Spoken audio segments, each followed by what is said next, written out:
All right, everybody.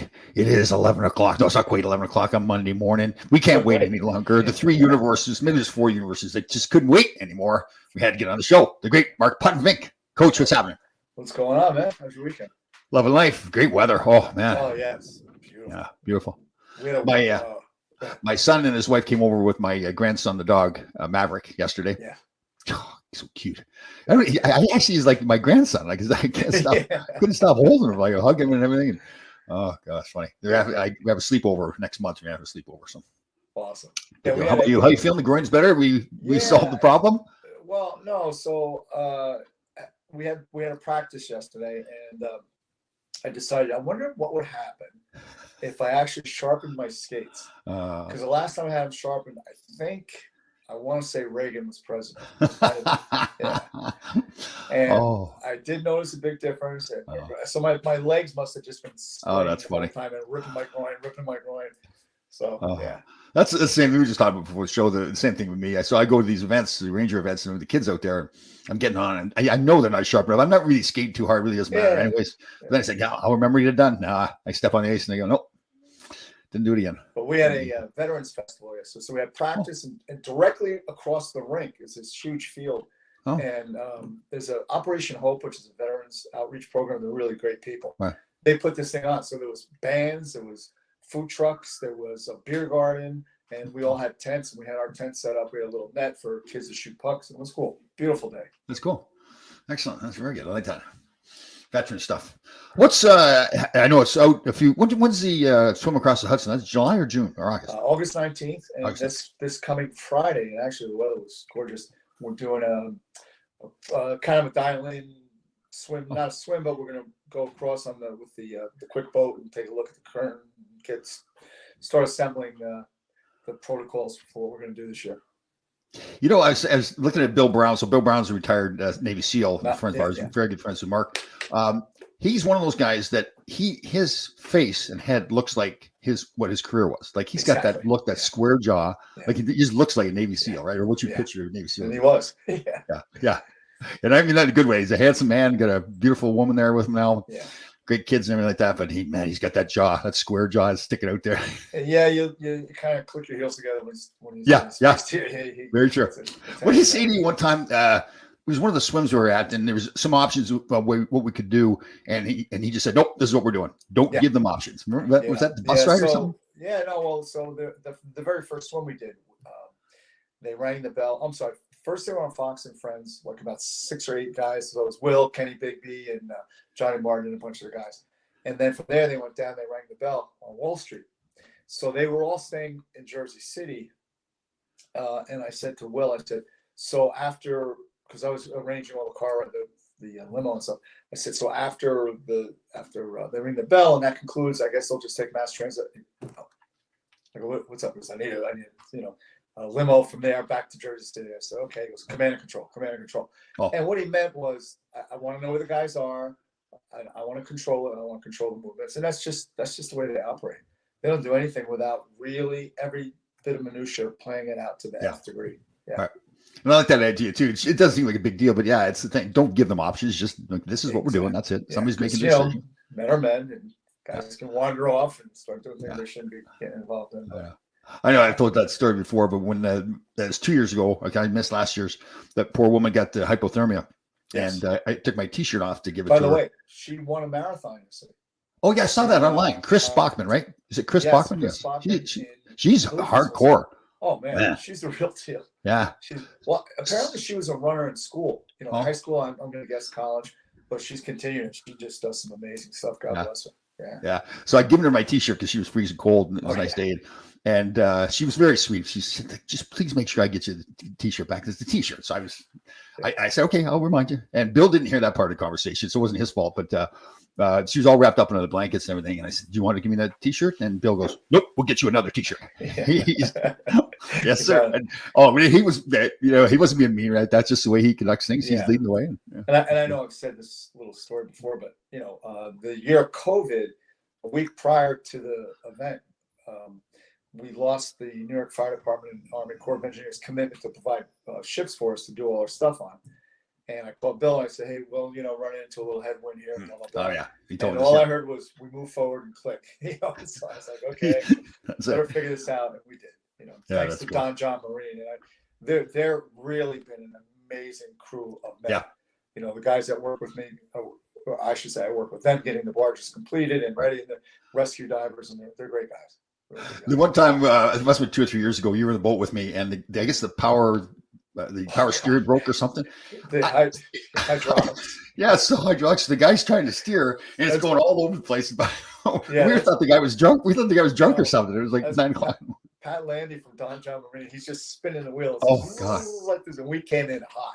Yeah. And then he dumped us off on the barge or whatever. We had to go on the ship, and he went back and got us. We didn't know what was going on at the time. We're all like, "This guy's drunk." He's and we're going at a pretty good clip on us, Yeah. and they're bouncing around. And he's just That's funny. It was That's fun. funny. All right, Danny Erickson. We had a good weekend. Hey, Tom, when you're out on the ice, do you ever say, how did 51?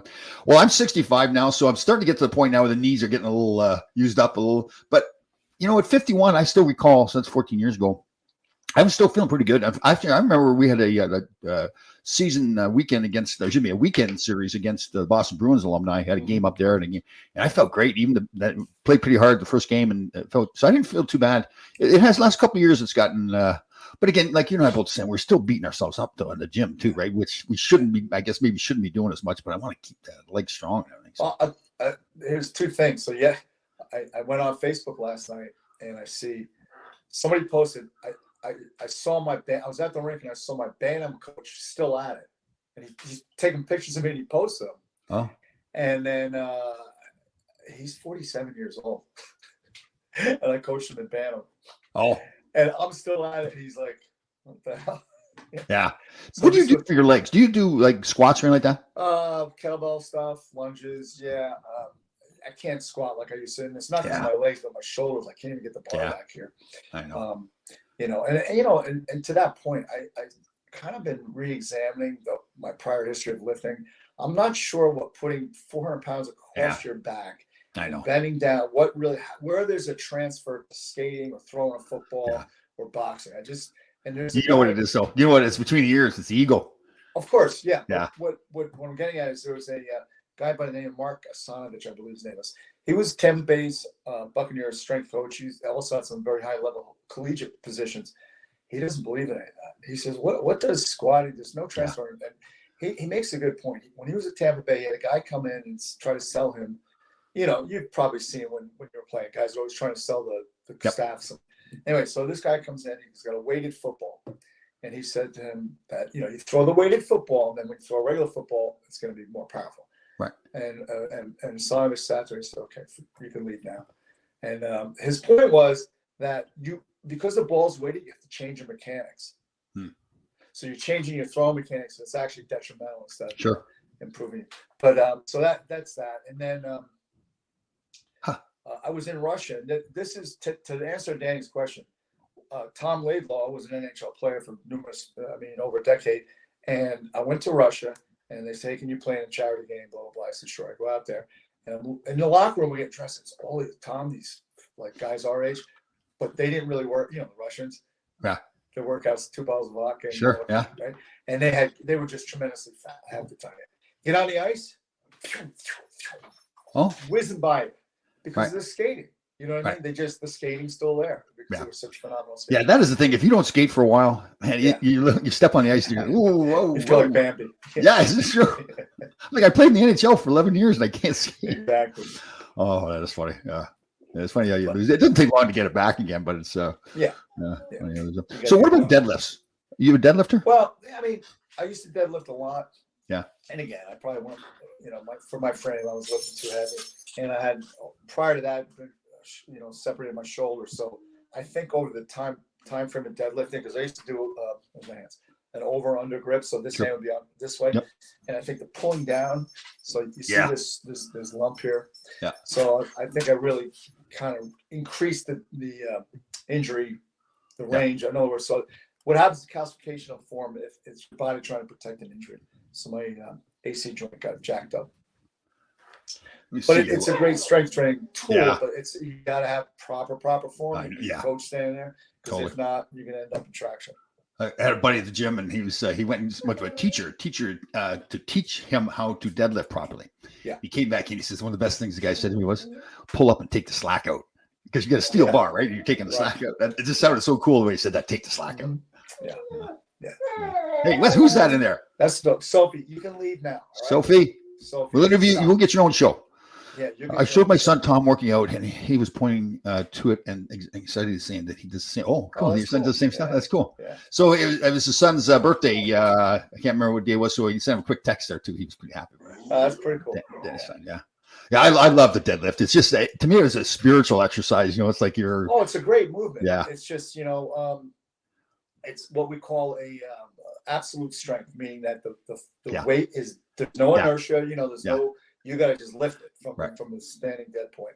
Yeah. And like on the bench press, you can bounce it off your chest. You're not supposed to, but you can bounce it off your chest a little bit. When you're squatting here, you're going down to some momentum and cleans and things of that nature. But deadlift is absolute strength. We find out how strong you are real quick. When you get to the point when we can't do it now, but when we were younger, you get to the point where you can bend the bar, like the bar starts bending when you're pulling it up. Man, that's a great feel. Look in the mirror, see that. The most I ever got, and this was at like 163 pounds. I got 425 in a meet. Wow, that's pretty good. Why is it that way? But when you're lighter, like the same thing with the bench press, it shouldn't matter if I gain 10 pounds. It feels like I'm stronger when I'm gaining 10 pounds. It shouldn't be that way. Yeah, it's a little psychological, but in some ways it can help. I mean, and again, I got up to a 300-pound bench press in a meet, and nice. I got a trophy, but now my shoulders are destroyed. So you don't think about that, do you? When you want that trophy, you want to get that weight up. It doesn't matter what it does. No way I should that amount of weight for my body. That's the strangest thing, right? Like you want it so bad, you'll hurt yourself. Exactly. Yeah. 100%. I know logic is it's still the same way. You're out of both sicko stuff. So, yeah. How's the wonderful Beth doing? Beth is great. She's still running and staying on point with that. Yeah. She's pretty dedicated, right? With the running and diet and everything. With everything. She's a really disciplined woman. She really sticks with it. And, what I did, and I was telling her before, so I still do my 27-minute workout every morning, and I chart everything. I track everything. I'm finding now it's harder for me to get my heart rate up. So that means I'm getting in better shape. Yeah. You understand what I'm saying? So I got to increase the intensity level. And so Beth says, well, good. You'll be ready for it. We're going to Utah next month for 5 days hiking through all the parks there. Cool. That'd be great. Yeah, I'm looking forward to that. It's going to be awesome. I saw a great interview, Jocko Willink, the retired Navy SEAL that does a lot of stuff on social media. And he was talking about discipline. And people come to him all the time and say, how do you get discipline? He says, one of the first things you can do to start with is getting up early in the morning. Right. He said that you're very good the way he explained it too. So, you're laying in bed, nice and warm, nice pillow and all that kinds of stuff. And you can push the button, the snooze button. Yeah. But you make yourself get up and you start doing that over and over. And that's really how you start your discipline. And for me, that's the way too, like that 3:30. He says, I was kind of fired up. He says he gets up at 4:30. So I said, well, Jocko, what have you been doing for the last hour? Right? I'm up. It was funny because yesterday, you get in, we were talking about that circadian rhythm with Brendan Duffy about how your body has an internal clock. And now my body's used to working out at like anywhere between 6:30 to 7:30. Yep. And then yesterday I didn't work out because I knew I had to skate. I was going to be running around, setting up the tent and everything at the festival. And I was like 7 o'clock. I'm all jacked up about because my body thinks it's time to train. Isn't that's crazy? Right. That's right. Yeah. So, okay, with the sun and everything. So as the sun comes up earlier and earlier. Yeah. So most of my walk that I would do in the morning during the winter, obviously is done during the dark. Mm-hmm. But now the sun's up when I get to the beach. Yeah. So is it affecting me more? Is it? Sure. It's giving you more endorphins, making you feel better about the world and everything like that. Yeah. Absolutely. Yeah. That is true too. Yeah, you do get there when the sun's up. It's really it's great to see the sun's coming off the water and everything. Oh yeah. Oh yeah. It's very, very motivating. It is, isn't it? Yeah. It's just everything's good. Yeah. And you told me that, and I didn't even notice. And now I'm paying more attention to during those months like January and February. You're kind of dragging a little bit, right? Because the days are short. Short. It's dark out. It's cold out. There's and I'm going back years ago when I was studying some stuff, but a lot of and if you think about a lot of research and you can place yourself in these positions, you're stronger in some gyms than you are in other gyms. Why? It's the same. 50 pounds is 50 pounds, but maybe the lighting's better. Maybe the vibe in the gym is better. Yeah.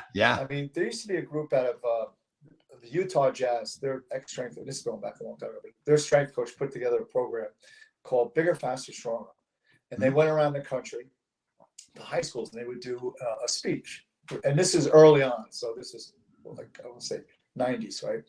And they would grab a kid out of the audience and say, can you deadlift 300 pounds? And it's like, no, you're going to deadlift it right now. And they bring him out there.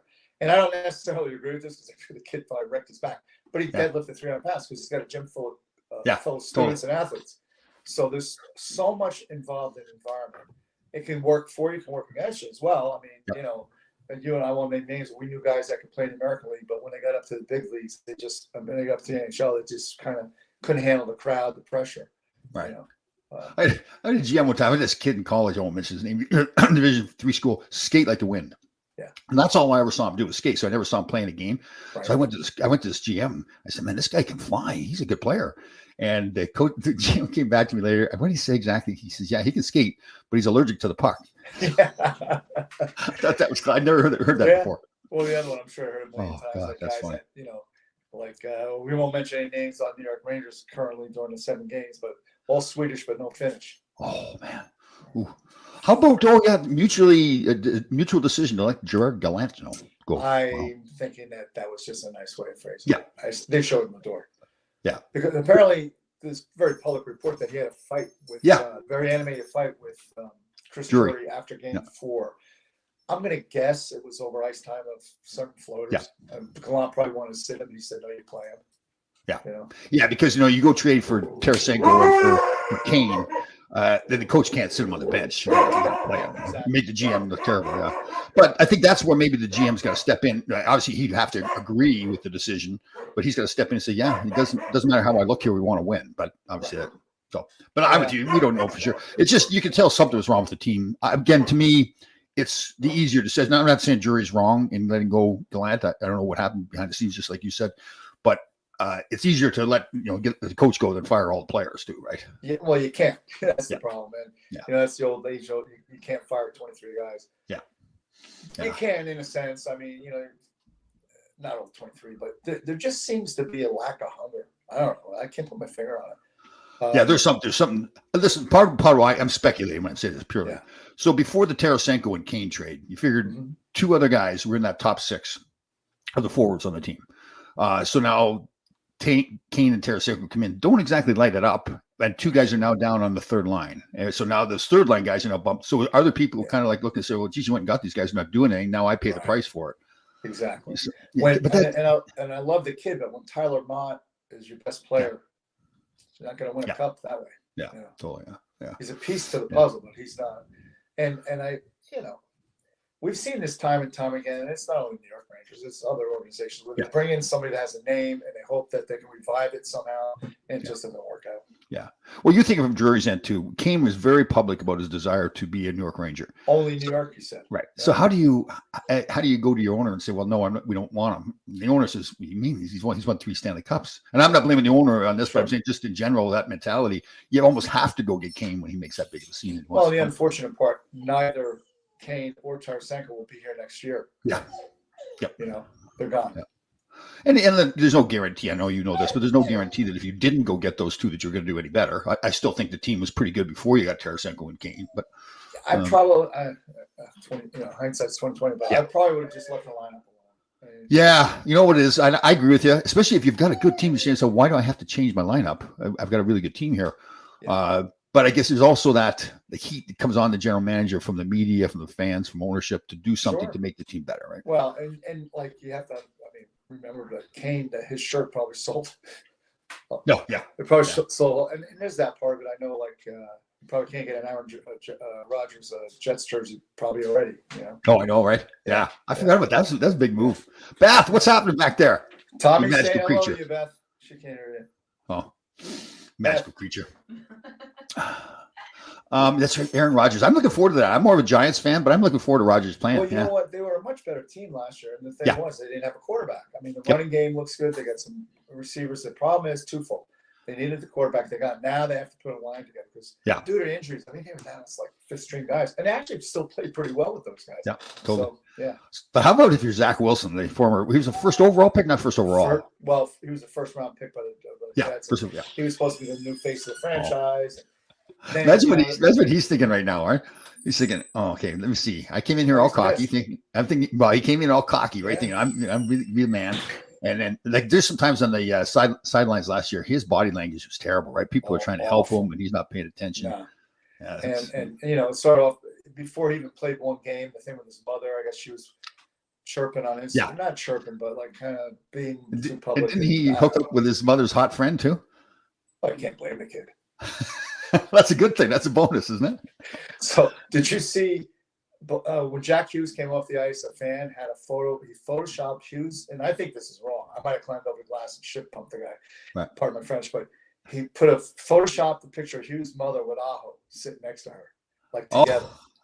So every time he came off the ice, the kid would put the photo up, and Hughes had to take a look at it. Oh, that's funny. That's a good one. That's pretty funny. Let's take chirping to the next level. All right. So Danny Erickson wants to know who's our next coach then? Who are the Rangers going to hire? I think they should go with Knobloch, and the reason is there's not going to be a lot of pressure on him because he's a name that's not recognizable to anybody other than us, and he's kind of proven his worth. And so that's the coach with the minor league team in Hartford, right? Yeah, I mean, what are we going to do? Bring in retreads every sinking time? Yeah. At some point, you just Right. got to say. I mean, So who's a Chris Drury kind of guy? I never would have thought that he would have picked Gallant. I like Gallant a lot, but I never thought that Drury was. Yeah, was Gallant there before Drury, or Drury? No, Drury got the job first. Yep. He did. Okay. Yep. Yeah. Yeah, and as to your point, this team wasn't built for a Gallant coaching style. Well, see, I'm going to disagree a little bit there. See, Okay. I think he's a little bit different than when he played. Like Rod Brindamore, I think he played like he coaches. Right? Yeah, really up on him all the time, Where Gallant was that tough guy, could play the game, and he was a first line guy with Eisenman there, but he was a tough player too. Sure. I just thought his downfall was the same thing that made him good last year, and the same thing that made him good in Vegas was that he said to the guys, "Listen, don't worry about making mistakes. We've got a hot goaltender back there. Go create opportunities. He'll make the big saves and let them go play." And that's the way he was talking about it all the time. That's the way I coach. So it's no surprise they knew what he was when they hired him. Mm-hmm. So that's that's the kind of team I thought that he kind of put together. But I guess the strange thing was that they just, and I don't want to, I want to say it the right way. It just the heart was just not there. No, when it was there last year though too. That's the same coach. So maybe it's not the coach. Yeah. I think the biggest issue I saw from a hockey standpoint was they're just turning the puck out while we're at both blue lines, turning over the neutral zone. And New Jersey, young team, they're fast. Yeah. And all you're creating odd man rushes all night long. Yeah. No matter how great Shesterkin plays, you're going to go in after a while. Yeah. Man, he played. How about when he got hot there and yelled at the bench there? What was that, game 6? He yelled at the bench? like that, though. I mean, that's what you want.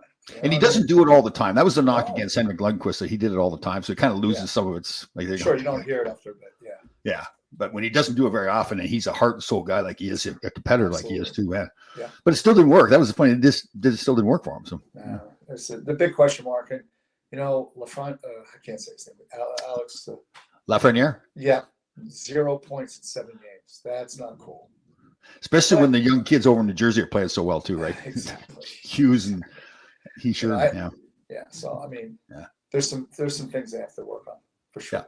Yeah. But it's funny because I guess the team was a little bit different last year with some of those grittier guys that they had in the lineup, and that's what they kind of missed this year. They just didn't have that same grittiness, Yeah, I think you need somebody, at least one, maybe two sandpaper guys in your top 6 too, and they don't have. Yeah, I agree. They don't like a perfect example. There's many of them. But Kachuk down in Florida there is a perfect example. Right. Kid Nada his brother Nada was not so bad either. Like he drags them into the fight. Like he's just like, I don't care what you guys are doing. I'm going to get scrapping. You're going to follow me. That's But I'd love that. That would be a great guy to have in your team too. Right? Either one of those.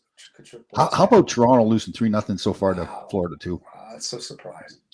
Well, and there may be a coach that's available because if they don't make it past the second round, especially if they're losing to Florida, and especially if they lost them 4 straight, man, I think both the coach and the GM will get fired there if that happens. Sure. Yeah.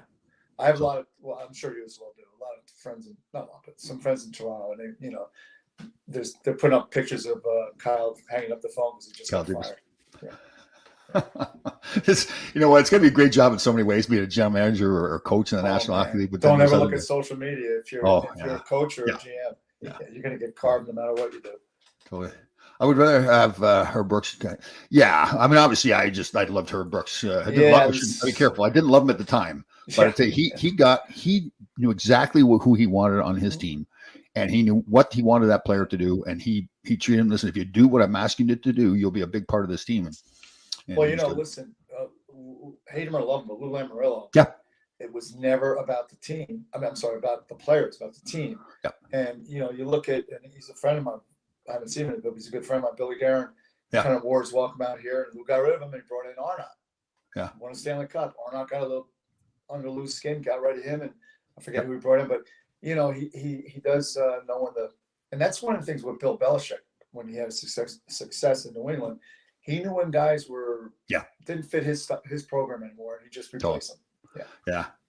They wanted a certain team. They build that aura around the team, the culture around the team too, right? Yeah. And everybody's got to come in and buy into that culture. You're not trying to, force it. But yeah, I agree. So I'm just trying to think who could be a coach for the Rangers, though, too. Like you said, other than Knobloch, what's out there? Yeah. Yeah, that's the thing. It's all retreads, like Bruce Boudreau, those kind of guys. I don't think Mike Babcock will ever get a job again. I hope he doesn't get a job. No, he won't. And Boudreau, I don't think he's in New York. New York's a tough place to play. Yeah. And his word is, the word on him is, if you don't like Gerard Gallant because he doesn't have enough X's and O's, enough structure, Boudreau's even more so that way. It's more, it's more rah-rah kind of thing. Right. I mean, I guess there's, what's his name in Washington just got let go, Lavalette. Yeah. Again, another retread. I think a guy like, I'm going to defend Boudreau, not defend him, but sometimes that guy's okay as long as he can delegate. He's got great assistants who can go over the X and O's. Because, there's been some really good coaches that really, I think of Don Cherry. Yeah. I don't know who was telling me years ago, but somebody, what was your PK? Cherry said, just get it out of zone. Yeah.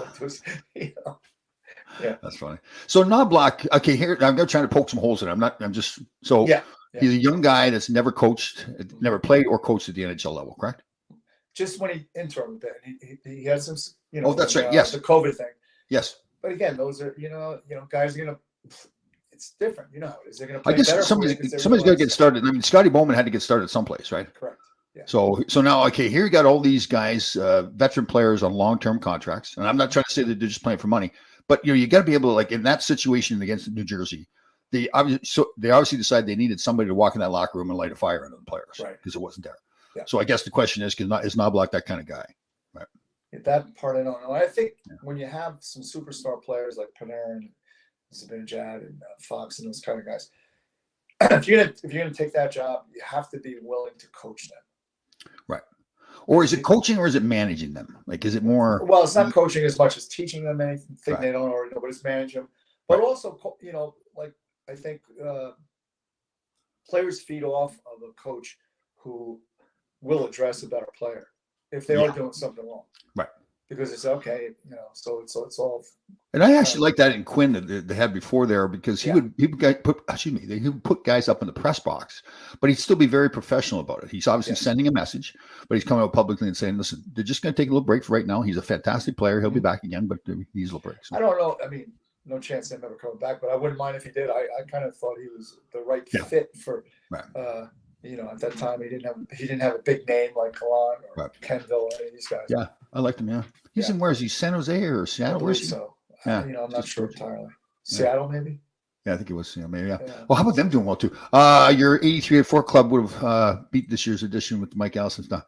Actually, that was the team. We had Clark Gillies. That was the Kenny Morrow scored in Game 5 in the first round to beat us. And we had Clark Gillies on the show. I know I've said this before, but he said it on the show. He thought that if we had beat them, he thought we could have won the Stanley Cup that year. Absolutely. Yeah. That was the Stanley Cup final. That was the best game. I love watching that game. That Game 5 was unbelievable. Yeah. I was in my buddy's basement throwing our beers up against the wall when Morrow scored. Oh, is that right? Yeah. Kenny Morrow. And I love Kenny Morrow, fantastic player, but you wouldn't expect him to score the winning goal either. So when we went in, you're like, what? Yeah. And it's our fault, though. We should have won the game before that to finish off the series back at Madison Square Garden, but we let him off the hook. Man, that's a fun game. I don't watch too many of my games, maybe some, but when that comes on YouTube, I watch it all the time. It gets you fired up, being part of it. Yeah, ready to go again, right?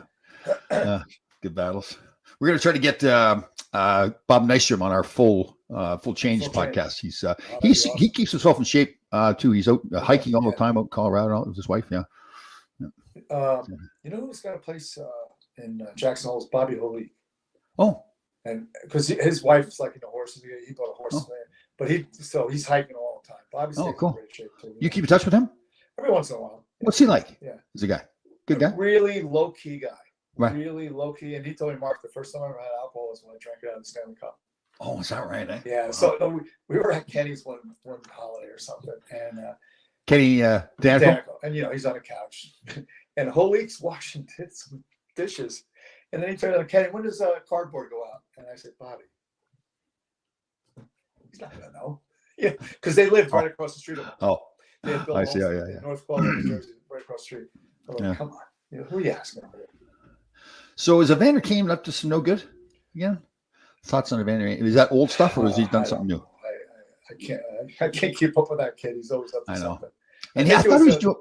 I did What? see a photograph where he was drawn with a woman on the other side of glass, and she was giving him your number one twice routine to some blonde woman. One of the best videos I ever saw If was that's when what Ron's talking about.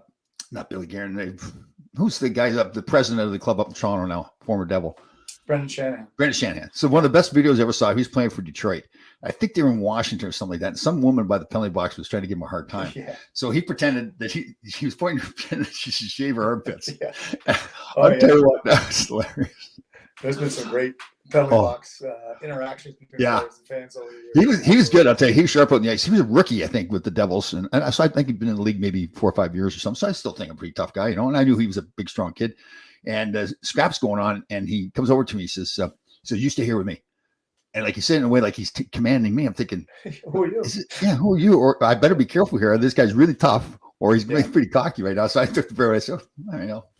Well, a good friend of mine, Chris James, was an American League linesman, big kid, and this is when they used to have the rookie games and before they did away with them. But you know how they were. Oh, why they even brought a puck? Yeah, in, Gong Show, yeah. And it was New Jersey and New York, and Shanahan. Remember Paul, the black kid out of Lake Superior State, Paul Gerard, good player. Oh yeah. They got into it behind the net, and Shanahan just lit that kid up. I think Shanahan was like 18 then. Yeah. But he lit that kid up. Oh, he hurt people too. Yeah. Yeah, he did. And it was just a shit fest. It was a lot of fun. Oh, is that right? Yeah. Tenorti was playing that. And, I remember one of my first rookie games we played against the Islanders, and Hector Marini and I went at it. I had a hard summer in the gym. I was feeling pretty good, spanked him around pretty good. And then they called me up to play in a big time game because the Islanders is a big club the next night. I'm out there at Gillies and Nystrom, and I'm thinking, so this guy isn't exactly like Hector Marini. This guy's a little bit bigger. A little bigger than Hector. Well, Hector, I guess, was what, about 200 pounds? Maybe he's a pretty tough kid, though. Yeah. He was middleweight. Good guy. He played hard. Yeah. He gave it all. And then he had that unfortunate injury. What do you have? Well, he got blinded in one eye with a stick. Oh, I didn't know that. Oh, yeah, wow. I think they sent him down, or it might have been when he was up, but that was unfortunate. Wow. Actually, speaking of that, Brian Burrard and we don't talk to each other as much anymore. Nothing been. Yeah, I mean, he did fire me, but it was at the end of his career. Yeah, but I told you his mother passed away about a month ago. Great woman. Yeah. What a fantastic! I'll tell you, she was hard, smoking the cigarettes. And there was a wedding or a party. She'd jump up on the table and start dancing on the table, and everybody knew that she was going to do it. So 10 guys could run it over to hold the table when she jumped up there because they knew they had to hold on to it. He was a good kid. I like Brian a lot. Yes, really good. Yeah, he was. That's right. You were with the Rangers when he was with the Rangers, right? Yeah. Yeah, they made the trade with Toronto for him. Yeah. And, actually, he signed as a free agent because he'd missed a year. Oh, is that what it was? Yeah, with the injury. But we didn't trade some. I forget. But anyhow, with Toronto. I'm trying to remember because I remember Pat Quinn the GM. Pat Quinn was the GM and coach, I believe, at the time of Toronto. He actually called me because he wanted to know what somebody's numbers were in the testing day. I forget who it was. Oh. Maybe they were looking to make a trade and they just didn't pull it. I'm trying to think who it was. It might have been a defenseman. Not Zubov. No. There's another Russian defenseman. I thought that maybe that was him. Might have been. That might have been Igor Ulanov, I should say. Yeah. That would, when people say, what did you find the most surprising thing about players? Well, the fact that didn't matter who they were, if you're a 15-year veteran or testing day, those guys were panicked. Oh yeah, because I put up the results behind the bikes in the weight room. Their old ride one with that big mirror back there. I tape up. They'd come running in to look, and I'd be like, "Pretty sure you're going to make the team. You've been in there 15 years." I know. Herb Brooks had us do this body fat test on Mondays. I think it was every Monday, and I would panic over that. I'm thinking, I'm in the league. He's not going to cut me because of my body fat. We had a guy. I won't mention his name, but because Slats had me weigh him in, and he'd come in and he'd stand naked. Most guys have a towel. He's standing naked. Yeah. Then before he stepped on the electronic scale, I go, I go, dude, it's not gonna come on, man. That's how athletes are, though. It's funny you say that now because I was exactly the same. I bring a bag of donuts in there so I wouldn't eat for like a day, do the body fat test, and I'd eat all these donuts right away. Right after. Well, that's the superstition. I was thinking of this, just how hockey players. Again, I'm more exposed to that, but so superstitious about everything. Oh, but you know what? We don't even call it superstition while we're doing it. We just know this is my process, right? This is my process. Yeah. That's the new word. That's the catchphase today. Process. Trust the process. Oh, I know. Yeah. All right, brother. Great to see you again. All right. Glad you got your skate sharpened. You still solved your growing problems, huh? I got to do the same thing. And then next week. Oh. 5 universes. 5. We're up to 5. All right, brother. Take care. Have a good one. See you, buddy.